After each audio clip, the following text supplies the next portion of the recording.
방금 부른 찬양처럼 오늘날까지 우리가 하나님을 믿으면서 살아온 모든 것이 하나님의 은혜입니다. 또 앞으로도 하나님의 은혜 안에서만 살아갈 수 있다고 생각합니다. 코로나19로 인해서 다시 예배당 문이 닫혔고 성도님들은 가정에서 예배하시지만 이렇게 생각을 해보면 그동안에 예배당에서 편하게 예배드렸던 모든 것 또한 하나님의 은혜였었는데 우리가 그 은혜를 깨닫지 못하고 너무나도 당연하게 여기거나 혹은 그 예배의 기회를 소홀히 여겼을 때가 많았다는 생각을 하면서 하나님 앞에 죄송한 마음을 가지게 됩니다. 있을 때는 잘 모르지만 없어지면 그때서야 아쉬움을 느끼고 소중하게 생각을 하게 되는데, 여러분, 지금 현재 우리에게 내려주시는 하나님의 은혜에 대해서 귀하게 생각하며 감사하면서 모든 일에 최선을 다하게 되기를 원합니다. 다시 예배당 문이 열려서 우리 성도님들을 이 자리에서 뵐 수 있는 날이 올 때까지 영락교회 성도들을 하나님께서 눈동자와 같이 보호해 주시고 여러분들 조금 더 어려운 일 당하지 않도록 지켜주시기를 저도 늘 기도하겠습니다. 하나님의 은혜를 바라보면서 참 어렵고 힘든 때지만 오히려 그 속에서 하나님의 은총의 보화들을 캐내는 마음으로 작은 일에도 감사하면서 살아가기를 간절히 원합니다. 그동안에 생각하던 말씀을 오늘 이어서 함께 나눌 텐데요, 예수님께서는 빌라도의 관정으로 끌려가셨습니다. 그 유대 지도자들은 자신들은 부정하게 되지 않고 유월절을 지키기 위해서 관정 안에 들어가지 아니하고 예수님은 관정 안으로 들어가시게 되었다고 그랬습니다. 그래서 빌라도와 예수님께서 대면을 하게 된 것입니다. 여러분, 빌라도에 대해서 우린 자세히 알지는 못합니다. 여러 자료들을 찾아봐도 그가 몇 년에 태어나서 몇 년을 살다가 세상을 떠났는지 정보가 없습니다.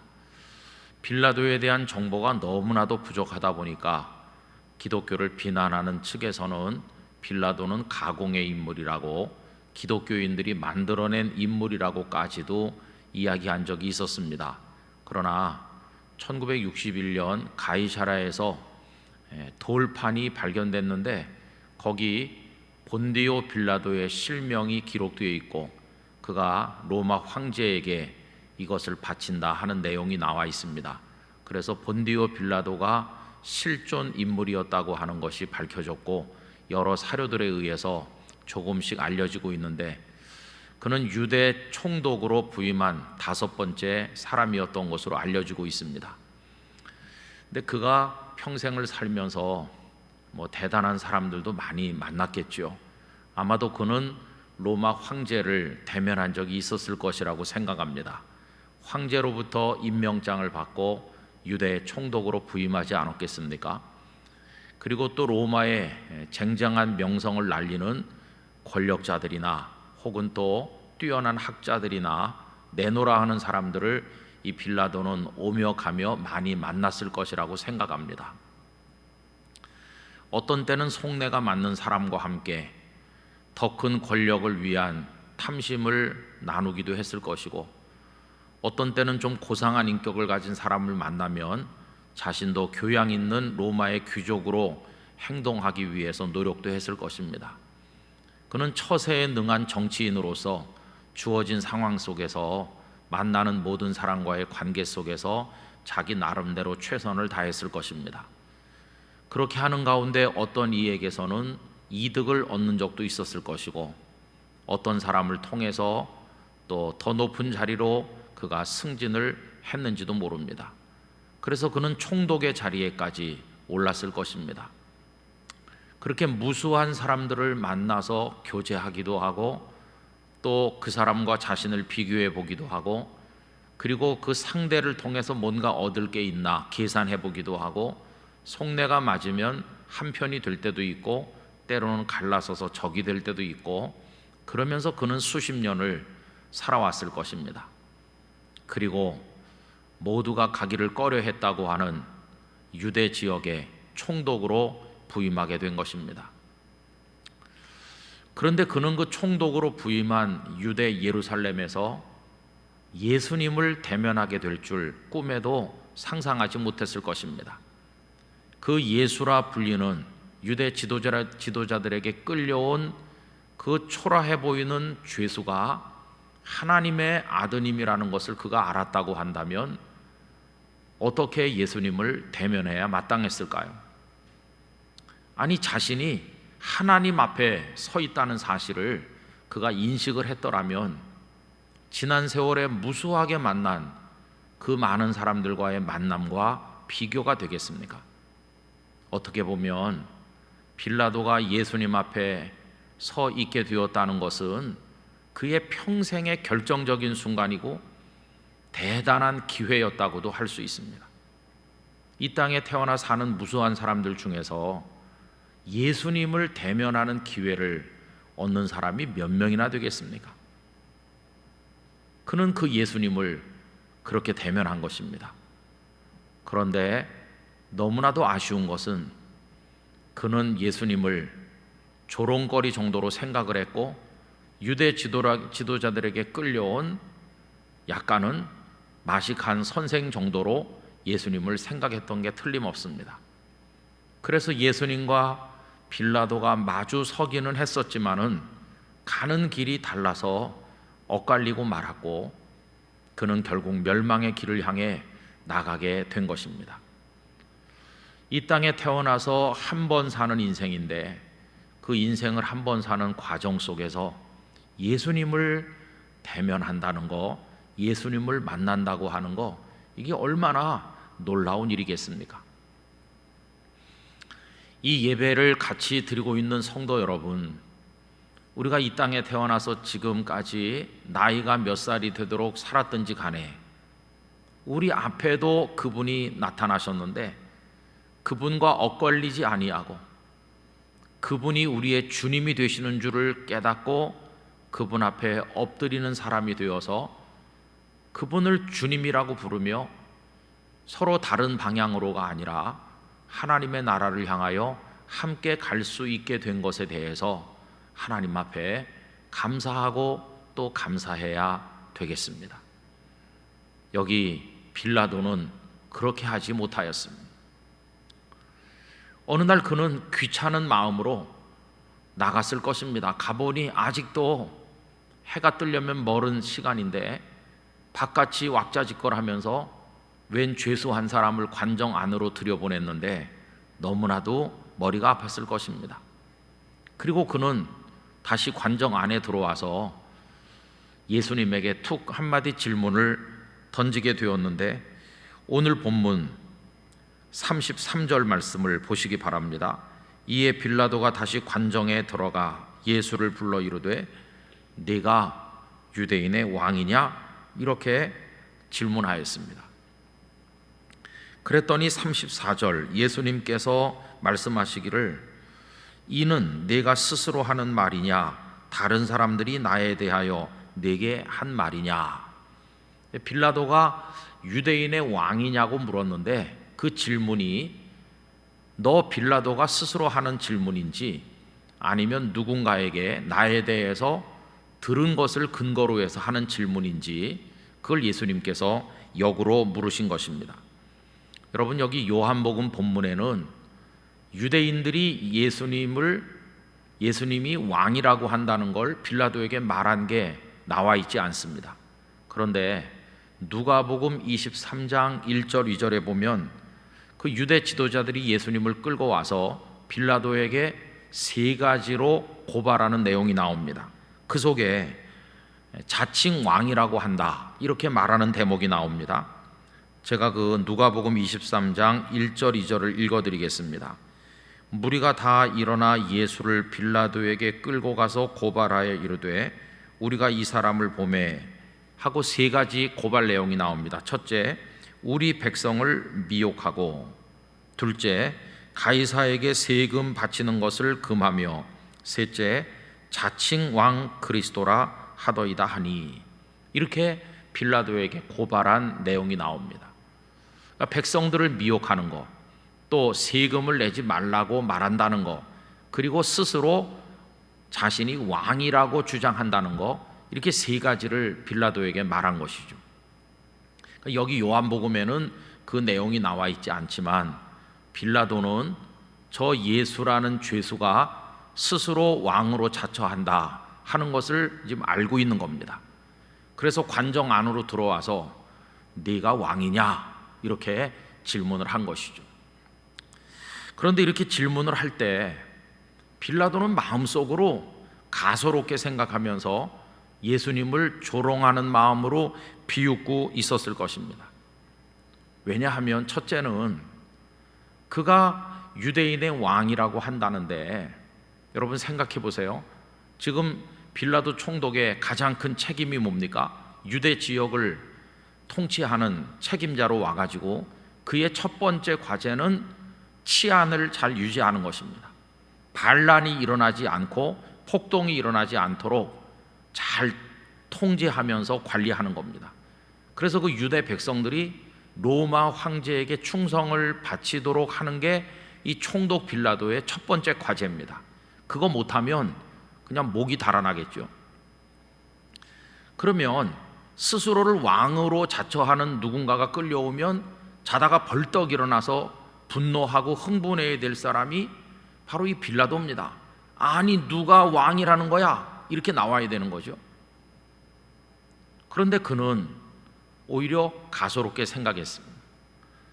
여러분, 유대인들이 로마 정권에 대해서, 황제에 대해서 별로 그렇게 협조적이지 않았다는 걸 우리가 알고 있는데, 그러면 유대 지도자들과 백성들이 단결해서 왕을 옹립하고 로마 황제에게 대항해야 되는 거 아닙니까? 그러면 총독은 바싹 긴장하겠죠. 그걸 진압해야 되겠죠. 그런데 어떻게 된 일인지 그들 스스로가 한 사람을 끌고 와서 이 사람을 벌해 주시오, 이 사람이 자기를 왕이라고 말합니다. 아이고, 알다가도 모를 사람이다. 스스로를 왕이라고 자처한다는 저 예수라는 선생도 이해를 못하겠고, 그를 또 죽여달라고 끌고 온 유대 지도자들도 이해를 못하겠다. 저들이 똘똘 뭉쳐서 대항한다면 정말 큰일인데, 자기들끼리 서로 분열을 일으켜가지고 나머지 사람들이 스스로 왕으로 부른다는 그를 죽여달라고 끌고 온 거 보면 이 유대 사람들이 황제에게 대항하는 일은 일어나지 않겠어, 이렇게 생각하면서 이 빌라도는 예수님도 마음속으로 비웃고, 그리고 유대 지도자들도 한심한 작자들이라고 속으로 비웃었을 것입니다. 너희들은 위대한 로마 황제의 식민 통치를 받을 수밖에 없는 아주 형편없는 백성이다, 이렇게 속으로 생각을 했을 것입니다. 또 빌라도가 예수님을 비웃을 수밖에 없었던 이유는 전혀 왕 같지 않았기 때문입니다. 여러분, 만약에 예수님께서 눈에서 분노가 이글거리고, 그리고 그 주변에 예수님의 세력들이 여기저기 보이고 뭔가 폭동이라도 일어나서 행동할 것 같은 위기의식이 느껴졌더라면 이 빌라도가 긴장했겠죠. 그러나 끌려온 그 스스로 왕이라 하는 자는 그냥 혼자였고 너무나도 왜소해 보이고 칼 한 번 휘둘러 본 적도 없는 사람처럼 보이고, 저 사람 밑에 무슨 군사가 있겠나, 저를 왕으로 그렇게 섬기는 어떤 세력이 있겠나, 아무것도 없는데, 그러니까 한편에 무슨 코미디 같이 그렇게 생각을 했을 것입니다. 예수님을 생각해도 우습고, 예수님을 죽여달라고 끌고 온 유대 지도자들을 봐도 우습고, 이건 도무지 이해할 수 없는 저들만의 이상한 코미디다, 그렇게 생각을 하지 않았겠어요. 그래서 그는 마음속으로 결론이 내려진 겁니다. 참 우스운 자들이긴 한데 죽을 죄를 지은 건 아니지, 이렇게 생각했어요. 그래서 저들 사이에 무슨 관계가 있는지 모르겠지만은 괜히 내 손에 피를 묻혀가면서까지 저 예수라는 선생을 죽일 필요는 없다고 그는 마음속으로 결론을 내렸습니다. 그래서 19장으로 내려가셔서 19장 4절에 보면 빌라도가 나중에 이렇게 말하는 내용이 나오죠. 빌라도가 대제사장들과 무리에게 이르되 내가 보니 이 사람에게 죄가 없도다 하니. 이게 빌라도의 정직한 결론이에요. 우습긴 하다 너희들의 하는 말이, 스스로 왕이라고 하는 저 예수도 우습고 그를 죽여달라고 데리고 온 너희들도 이해할 수 없고, 우습긴 한데 냉정하게 행정 책임을 지고 있는 자로서 사건을 판단하는 그런 입장에서 보면 죽을 죄를 지은 건 없다, 이렇게 결론을 내린 것이죠. 그런데 여러분, 나중에 결국 빌라도는 예수님을 죽였으니까요, 죽을 죄가 없다고 본인의 입으로 말하고 예수님을 사형에 처했으니까 이게 얼마나 이상하게 된 것입니까? 어쨌든 그런 마음으로 빌라도는 마음속에 정리가 됐어요. 죽을 죄인은 아니다. 이제 그렇게 마음속으로 결론을 깔아놓고 예수님과 대화를 계속해서 하는 것입니다. 그럼 여러분, 그 이후에 짧게 진행된 빌라도와 예수님의 대화 속에서 오늘 우리가 깨달아야 될 것은 뭐냐 하면, 예수님은 어떤 분이신가 하는 것입니다. 빌라도가 네가 유대인의 왕이냐라고 물었는데 그 질문 앞에 서신 예수님은 누구이신가 하는 것입니다. 그걸 세 가지로 오늘 본문에서 대답을 정리해 보려고 합니다. 그 첫째는 예수님은 왕이시라 하는 것입니다. 여러분, 37절 말씀에 가서 보세요. 빌라도가 이르되 그러면 네가 왕이 아니냐? 예수께서 대답하시되 네 말과 같이 내가 왕이니라. 여러분, 예수님께서는 당신의 입으로 내가 왕이라고 이렇게 선언하셨습니다. 성도 여러분, 예수님은 왕이십니다. 저는 이 말씀을 묵상을 하면서 우리가 평소에 예수 우리 왕이여 이곳에 오셔서 이렇게 찬양도 많이 부르는데, 예수님께서 왕이시라고 하는 게 무슨 의미인지를 우리가 잘 모른다는 생각이 들었습니다. 왜 그러냐 하면 우리는 지금 왕정시대에 살고 있지 않기 때문입니다. 여러분, 우리는 선거에 의해서 대통령을 뽑고 그 대통령은 임기가 있어서 몇 년 지나면 다른 사람으로 바뀌고, 또 그 대통령이 재임하는 기간에도 정치적인 호불호에 따라 혹은 어떤 정책에 대한 찬성과 반대에 따라서 입에 담지도 못할 욕을 하는 사람도 있고 비난도 하고, 그런 시대에 우리가 살고 있습니다. 최고 통수권자에 대해서도 별 존경심 없이 살아가는 사람이 태반인 이런 세상에 우리가 살다 보니까 왕이라고 하는 단어가 가지는 의미에 대해서 우리는 잘 이해 못합니다. 내가 왕이라고 할 때 여러분, 왕은 어떤 존재일까요? 왕 앞에 서 있는 한 사람, 무슨 의의를 제기하거나 반대하거나 자신의 호불호를 말하거나 그럴 수 있을까요? 그건 아니죠. 왕 그러면 모든 말이 거기서 끝나는 겁니다. 모든 생각도 거기서 그냥 끝납니다. 왕께서 말씀하셨다 그러면 나머지 모든 사람은 말할 필요가 없어지는 거죠. 이게 왕의 뜻이다 그럼 나머지 사람들의 모든 생각은 의미가 없어지는 것입니다. 절대 권력과 절대 주권을 가지고 모든 것을 자신의 뜻대로 행하는 분, 이거 왕이죠. 왕보다 더 큰 존재는 없는 것이죠. 그런데 지금 참 역설적인 것은 예수님께서 당신이 왕이심을 선포하는 그 자리가 묶여서 끌려온 가장 초라한 자리였다는 것입니다. 가장 초라한 자리에서 자신이 가장 영광된 존재라는 걸 말씀하시고, 가장 고통받는 자리에서 자신이 가장 위대한 존재라는 걸 이야기하는 역설, 그걸 오늘 우리가 여기서 보는 것이죠. 그래서 사람들은 그분을 왕으로 인정하지 않았습니다. 왕은 대단한 위세를 떨치면서 궁궐에 있어야 되고 많은 사람들을 거느리고 명령해야 되는데, 누가 봐도 예수님은 왕으로 보이지 않았던 것입니다. 그럼 오늘날 예수님을 왕이라고 고백하는 우리들은 정말 예수님을 왕으로 모시고 있는 것일까 하는 생각을 해보게 됩니다. 여러분, 그분이 왕이시라면 우리는 당장 다 무릎을 꿇고 그 앞에 엎드려야 됩니다.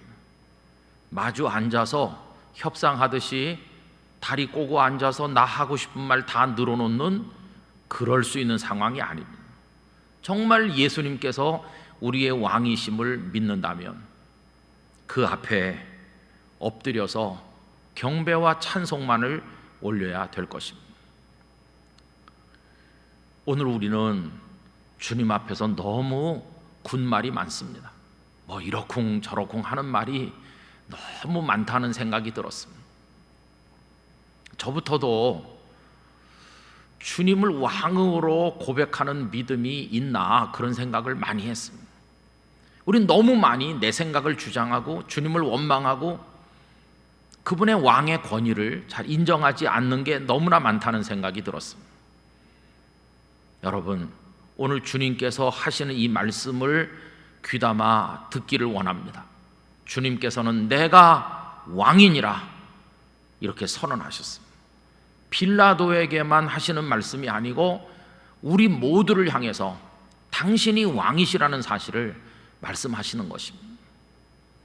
그분 앞에 엎드릴 준비가 되어 있지 않다면 그 찬송가를 더 이상 부를 수 없을 것입니다.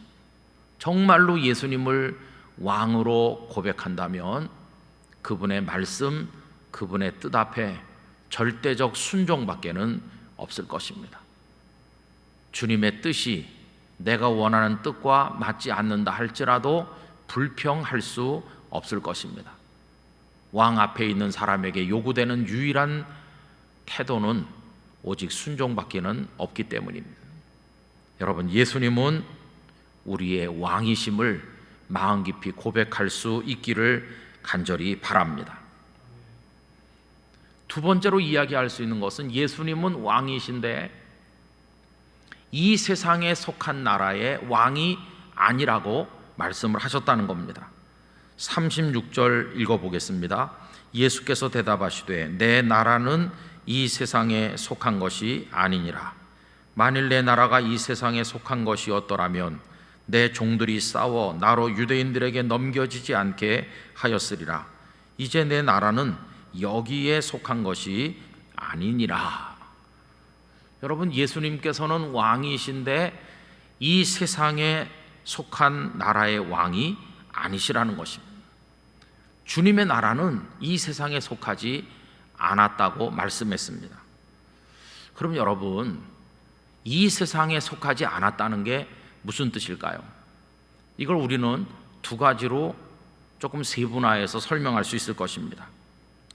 주님의 나라는 이 세상 속에 포함된, 이 세상이 이만한데 주님의 나라는 그 중에 일부로 그 속에 들어있는 그런 게 아니라는 뜻입니다. 여러분, 당시에 로마 제국이 그들이 볼 때는 가장 지구상에서 큰 나라로 보였겠죠.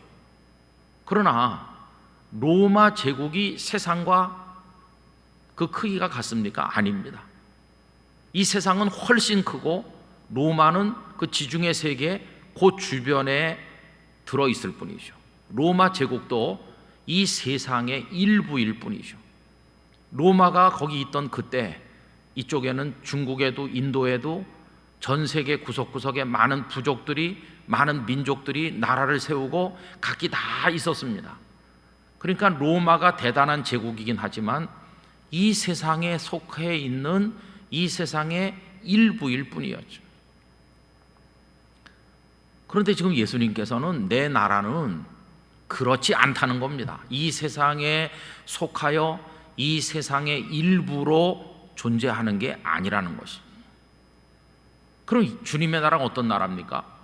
오히려 그 반대로 이 세상 자체가 주님의 나라의 일부에 불과하다는 겁니다. 이 세상을 다 동원해도 그 안에는 로마 제국, 인도, 중국, 이집트 모든 걸 다 동원해도 주님의 나라의 극히 작은 일부에 불과하다.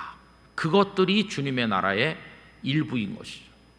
주님의 나라는 이 지구촌, 온 우주, 이 세상에 존재하는 모든 것을 망라하는 게 주님의 나라고, 로마 제국도 그 속에 아주 작은 것으로 소속돼 있을 뿐이죠. 그러니까 주님의 나라는 빌라도가 지금 생각하는 이 세상에 속해 있는, 그래서 거기 군인들이 있어가지고 왕을 위해서 전투를 하고 그런 나라가 아니라고 말씀하는 겁니다. 두 번째로 내 나라가 이 세상에 속하지 않았다는 뜻은, 여러분 여기 속하다 이렇게 번역된 그 헬라어 원문 성경에 보면 이건 에크라고 하는 전치사를 그렇게 번역한 겁니다.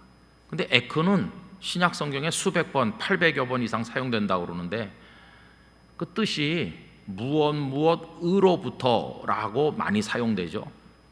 그래서 여기 속했다고 말할 때 조금 더 정확히 말하면 주님의 나라는 이 세상으로부터 발현된 게 아니라는 것입니다. 주님의 나라의 출발점이 이 세상 어딘가가 아니라는 것입니다. 그럼 주님의 나라는 어디서 출발됐나? 하나님으로부터 출발됐어요. 출처 자체가 다른 거죠. 세상에 있는 모든 것들은 이 세상에서부터 시작이 돼갖고 이 세상에서 나라도 세워지고 이 세상에서 뭔가가 됐지만, 주님의 나라는 하나님으로부터 출발된 나라이기 때문에 전혀 다르다는 것이. 그래서 그 나라를 움직이는 원리도 전혀 다릅니다. 여러분, 세상에 속해 있는 나라들의 원리는 어떤 원리일까요? 그건 힘의 논리입니다. 그래서 강한 나라가 연약한 나라를 점령합니다. 로마가 지금 유다를 점령해서 식민 통치하잖아요. 그게 이 세상 나라의 원리입니다. 다른 말로 바꿔 말하면 힘의 논리는 약육강식의 논리입니다. 힘이 곧 정의라고 인정되는 나라, 그게 세상에 속해 있는 나라들이죠.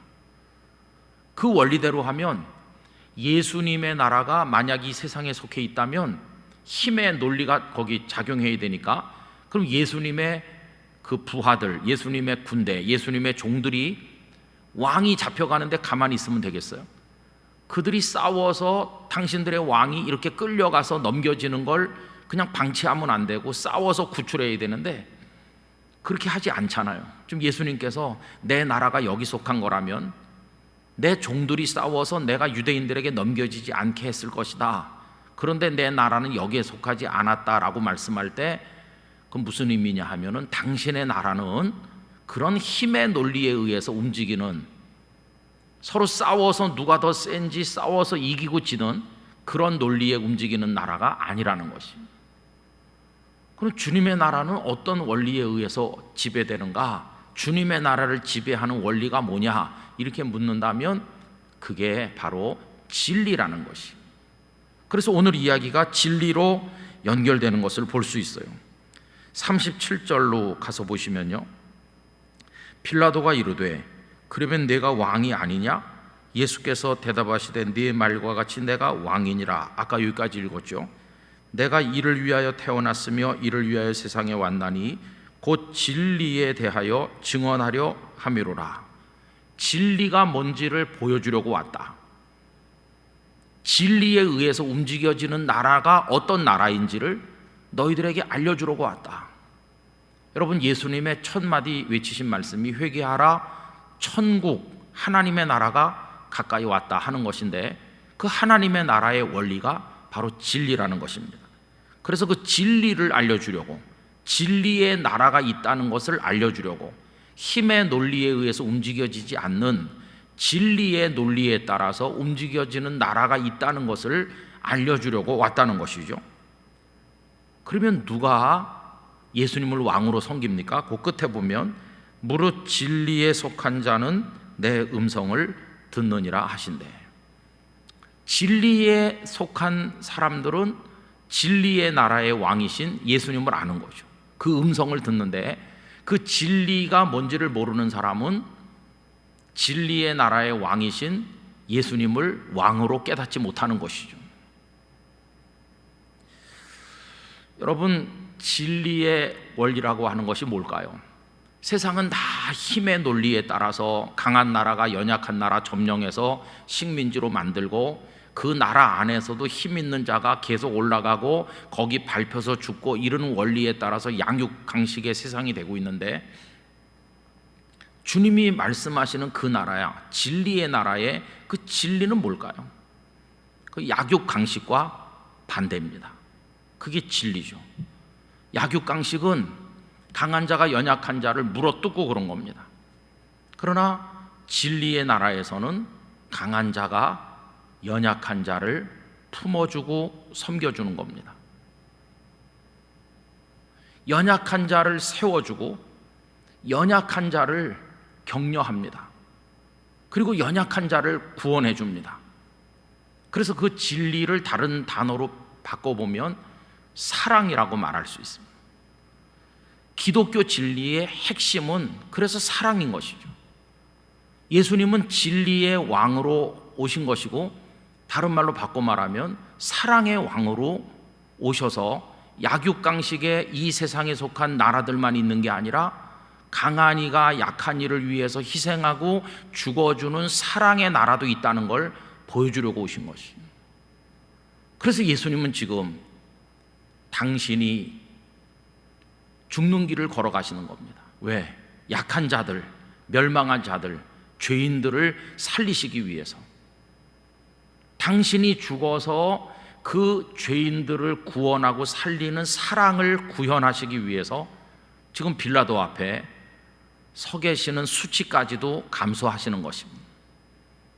예수님의 사람들이, 예수님의 천군 천사들이 싸워서 적들을 다 멸망시킬 수 있음에도 불구하고 그렇게 하지 않고 그저 털 깎는 자 앞에 잠잠한 어린 양같이 거기 서 계시는 이유는 당신의 나라가 약육강식의 세상 나라가 아니기 때문에, 용서와 구원의 사랑의 나라이기 때문에. 그래서 예수님은 지금 거기 그렇게 서 계신 것이죠. 그럼 누가 그분의 음성을 듣고 누가 그분의 백성이 되어 그분을 왕으로 섬깁니까? 그 진리, 그 사랑, 그 구원과 용서, 그 은혜, 그걸 아는 사람들은 예수님을 나의 왕이십니다 이렇게 하고 따르지만, 약육강식의 원리에 도취되어 있는 세상 나라에 속한 사람들은 예수님을 왕으로 인정하지 않는다는 것입니다. 여기 지금 빌라도는 그 진리와 사랑의 왕이신 예수님을 대면하지만 진리에 속한 자가 아니기 때문에 예수님의 음성을 듣지 않는 대표적인 사람이라고 할 수 있습니다. 그래서 그의 반응이 어떻습니까? 38절에 보면 빌라도가 이르되 진리가 무엇이냐 하더라. 여러분, 거기까지만 읽으면 상당히 희망이 보이죠. 그래도 빌라도가 괜찮은 사람이구나. 예수님께서 땅에 속한 나라가 아닌 전혀 색다른 나라, 약육강식의 나라가 아닌 진리와 사랑의 나라, 생명의 나라, 이걸 말씀할 때 그 영혼이 열리면서 그 진리를 알고 싶어서 진리가 무엇인가 이렇게 질문했으니까 빌라도가 대단히 훌륭하구나 이런 생각을 할 수 있잖아요. 근데 여러분, 그게 아니에요. 진리가 무엇이냐 이렇게 묻고 주님의 대답을 기다리면서 간절한 마음으로 주님의 입에서 나오는 어떤 대답을 배우려고 그가 한 것이 아니에요. 반쯤은 조롱하는 말로, 그래? 너의 나라는 이 세상에 속한 게 아니냐? 진리의 나라라고? 그래, 진리가 뭔데? 이렇게 툭 던지고 그 다음에 뭐라고 했습니까? 이 말을 하고 다시 유대인들에게 나가서 이르되 나는 그에게서 아무 죄도 찾지 못하였노라. 법을 집행하는 행정관으로서는 예수님을 죽일 이유가 없다고 생각은 했지만 그게 끝이었어요. 그 예수님으로부터 진리가 뭔지를 배우려고 하는 생각은 요만큼도 없었어요. 진리가 뭐냐고 한마디 던지고 그는 휑하니 바깥에 있는 사람들에게로 나가버렸습니다.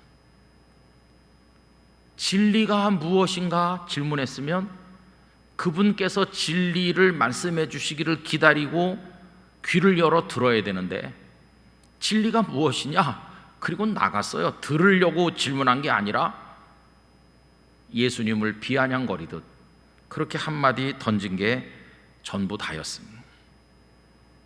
바로 그 순간부터 빌라도와 예수님의 길은 엇갈리기 시작했다는 걸 알 수 있어요.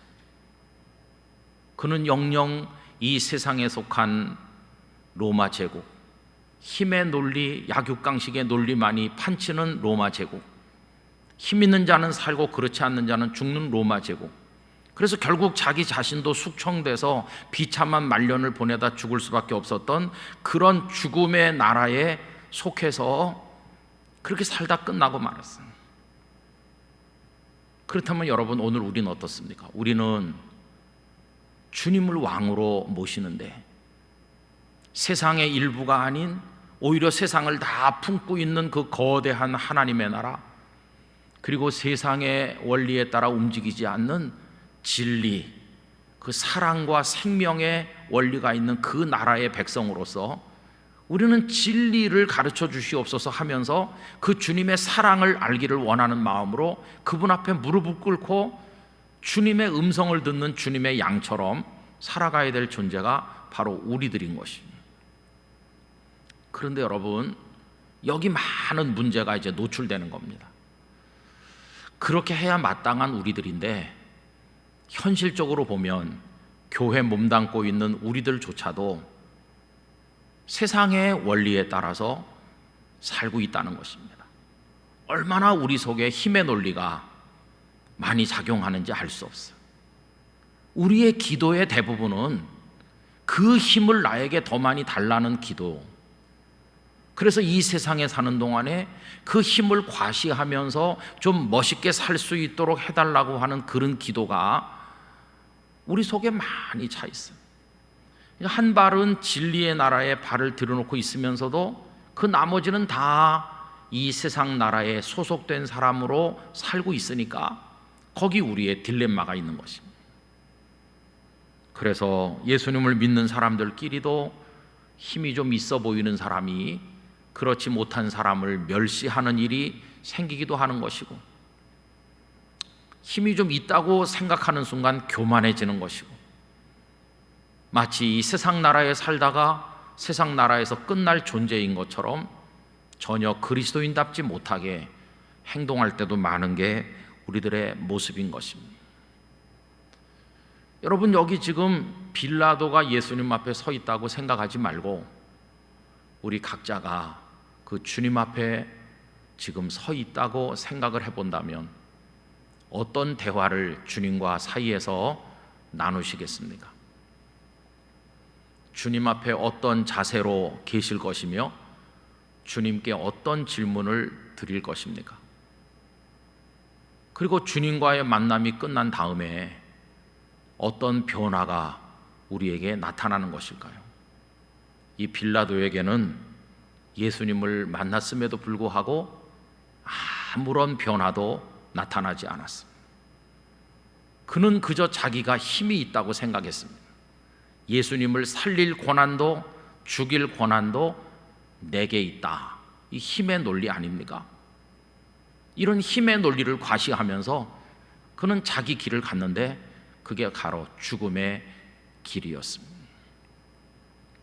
성도 여러분, 예수님을 믿는다고 하는 것은 세상에 속한 나라 백성으로 살던 우리가 이제는 세상에 속하지 않은 그 나라의 백성으로 옮겨가는 것을 의미하는 것입니다.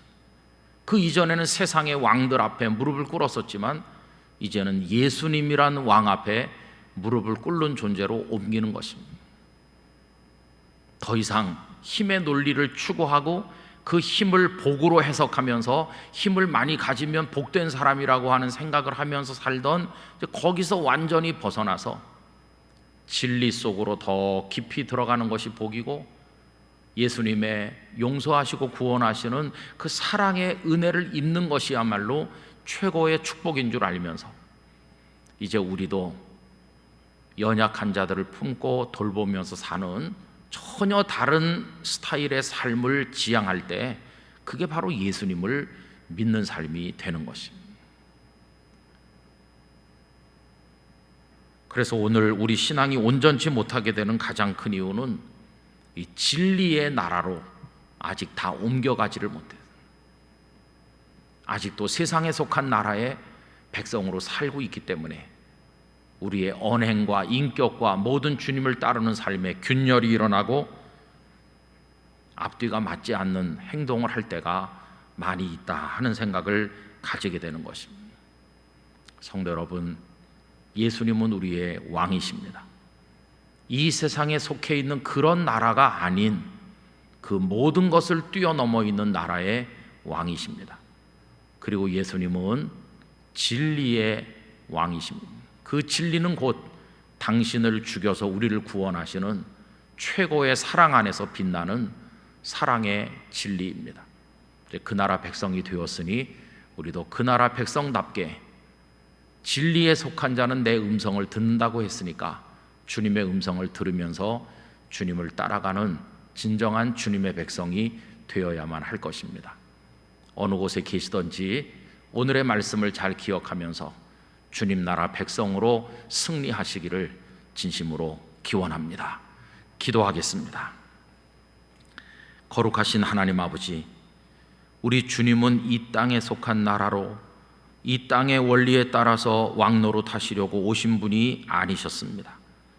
내 나라는 이 세상에 속하지 아니하였다고 하시며 진리를 위하여 오셨음을 분명히 말씀하셨습니다. 그러나 빌라도는 예수님을 대면하였음에도 그 생명의 왕 되신 주님을 제대로 보지 못하고 세상 나라의 한 관원으로서 죽음의 길을 걸었음을 잘 봅니다.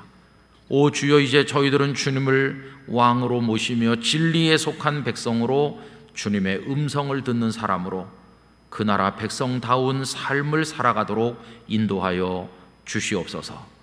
예수님의 이름으로 기도드리옵나이다. 아멘.